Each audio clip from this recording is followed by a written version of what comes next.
Venat begins by saying, "We cannot allow the report that set this calamity in motion to become common knowledge.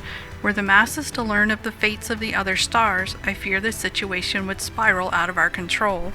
Yet earlier at Ktisis she says, "Bleak as the contents of Medion's report might be, many could hear it and remain content with their lives. So which is it?" Her shift comes across as a matter of convenience. Regardless, there's no reason for everyone to know the minutiae of the situation, only the basics. However, I would think it'd be easier to process knowing the final days were the result of a rogue creation using dynamis.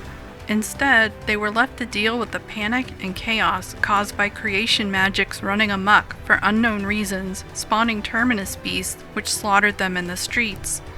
Hermes' involvement being the reason Venat couldn't call upon the 14 was illogical for several reasons. He has no cause to turn against everyone. Due to his memory erasure, he wouldn't remember the report Medion gave about the dead ends. He should be no more hesitant to volunteer his knowledge than he was in Elpis.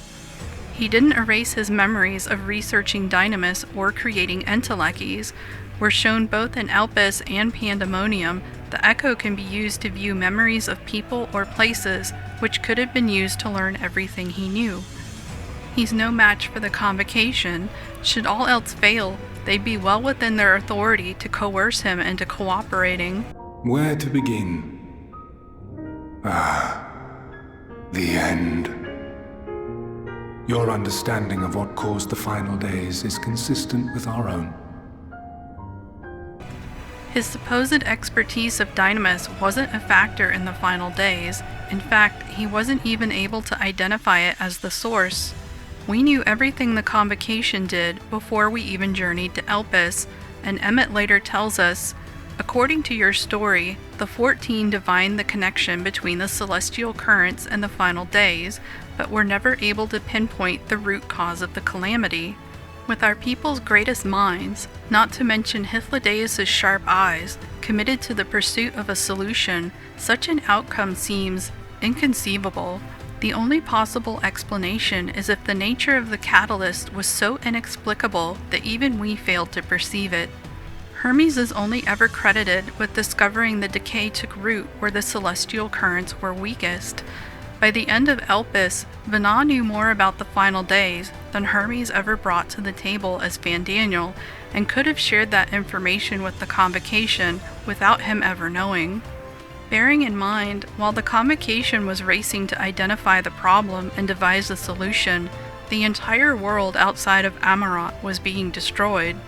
Asking us to believe Hermes was somehow so indispensable it was better to allow billions to die rather than risk upsetting him is highly questionable ethically. There's also no rationale presented as to why Venat couldn't say anything after Zodiark was summoned and the final days forestalled. Even if he had been crucial to their success, at that point it had been achieved and he is irrelevant. Yet Venat maintained her secrecy and did not warn anyone of the true threat intent on their destruction. Because Venat ultimately agrees to the terms and conditions of Hermes' challenge, that mankind's right to live is not a given, but something that must be proven, despite the fact the Warrior of Light already told them both the devastating results. Having the protagonist pander to the whims of the antagonist and willingly debilitate their own cause for the sake of fairness was unscrupulous. Her priority isn't preventing senseless death, it's winning the philosophical argument against Medion. This way of thinking isn't practical, it's abstract and ideological. The irony is, Hermes has a line of dialogue where he says, "Before we seal their fates, we owe it to these beings to exhaust all options to ensure that nothing has been overlooked." This same care wasn't extended to the ancients by Venat at all.